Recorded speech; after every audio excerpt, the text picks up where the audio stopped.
Greetings, friends. It's been a few days, but I am back and I give thanks for all of you. I would like to share something with you today from the book 30-Day Journey with Dietrich Bonhoeffer. And this regards history.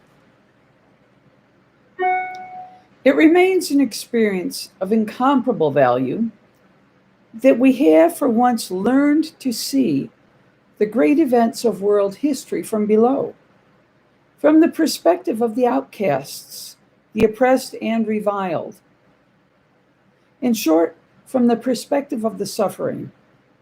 If only during this time bitterness and envy had not corroded the heart, that we come to see matters great and small, happiness and misfortune, strength and weakness with new eyes, that our sense for greatness, humanness, justice, and mercy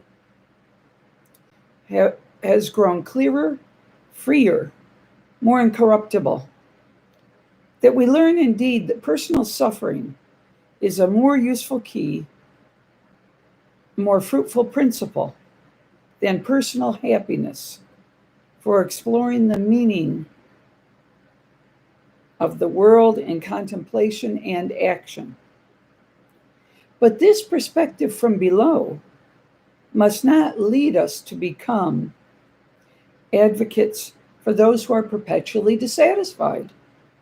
Rather, out of a higher satisfaction, which in its essence is grounded beyond what is below and above, we do justice to life in all its dimensions, and in this way affirm it. And the reflection concerning this writing is, most of us have had the experience of simply not seeing something because it was outside of our area of concern, or because it was in our interest not to see it.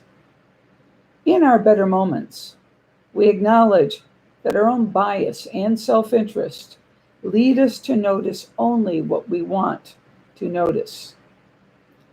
Bonhoeffer encourages us to observe the great events of history from below.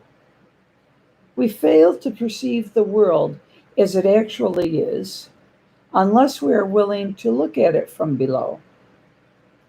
We need to pay special attention to the poor, the weak, the powerless.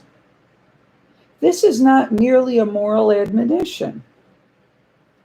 What might seem like a reasonable policy, or at most a necessary evil, comes to be seen in its full brutality through the perspective of the suffering. Reflect on how considering the interests of the marginalized changes how you evaluate a particular action, proposal, or policy.